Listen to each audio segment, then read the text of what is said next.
ரமேஷ் காக்கின் vision Nilgiris inspiring video தொடருக்கு வரவேற்கிறோம்.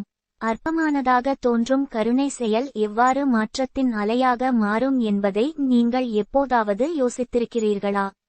ஒரு அமைதியான குளம், சிறிய மற்றும் வலிமைமிக்க ஆமைகளின் புகலிடமாக அதை வீடு என்று அழைக்கவும். ஒவ்வொரு நாளும் ஒரு வயதான பெண் சூரிய உதயத்தைப் போலவே இந்த அமைதியான சரணாலயத்திற்குச் செல்கிறார். அவளுடைய பணி சிறிய ஆமைகளின் ஓடுகளை மெதுவாக சுத்தம் செய்ய. ஒரு நாள் ஒரு ஆர்வமுள்ள சிறுவன் அடிக்கடி குளத்தின் வழியாக உலா வருகிறான். அந்த பெண்ணின் விசித்திரமான வழக்கத்தை கவனிப்பதற்காக நிறுத்துகிறான். அவள் ஒரு ஆமையை மென்மையாக எடுத்து அதன் ஓட்டை மிகுந்த கவனத்துடன் தேய்த்து அதை மீண்டும் தண்ணீரில் விடுவதை அவன் பார்க்கிறான். ஆர்வத்தை அடக்க முடியாமல் அந்த பெண்ணை அணுகுகிறான். அவர்களின் குண்டுகளை ஏன் சுத்தம் செய்கிறீர்கள் என்று அவர் கேட்கிறார். அவரது கண்கள் ஆர்வத்துடன் விரிந்தன.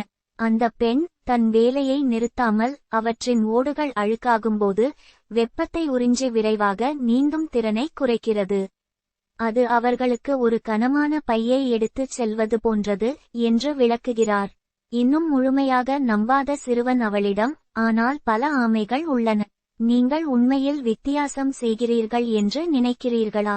அந்த பெண் தன் கைகளில் புதிதாக சுத்தமான ஆமை ஒன்றை பிடித்துக்கொண்டு பையனை பார்த்து, இந்தச் சிறியவனுக்காக நான் உலகில் எல்லா மாற்றங்களையும் செய்துவிட்டேன். அதனுடன் அவள் ஆமையை மீண்டும் குளத்தில் விடுகிறாள். அதன் ஷெல் சூரியனுக்கு கீழே பளபளக்கிறது. இந்த எளிய கதை சிறிய கருணை செயல்கள் ஏற்படுத்தக்கூடிய ஆழமான தாக்கத்தை நினைவூட்டுகிறது. நாம் உலகை பெரிய வழிகளில் மாற்ற முடியாமல் போகலாம், ஆனால் ஒரு நேரத்தில் ஒரு வகையான செயலை நாம் நிச்சயமாக வாழ்க்கையை தொட முடியும். இது ஒருவரின் உலகில் சிறியதாக இருந்தாலும் ஒரு வித்தியாசத்தை ஏற்படுத்துவது. எனவே அடுத்த முறை உங்கள் செயல்கள் முக்கியமற்றவை என்று நீங்கள் நினைக்கும் போது குளத்தின் அருகே இருக்கும் வயதான பெண்ணை நினைவு செய்யுங்கள்.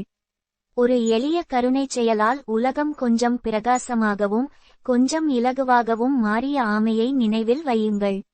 ஏனென்றால் கருணையின் இந்த சிறிய அலைகள் தான் இறுதியில் மாற்றத்தின் அலைகளாக மாறும்.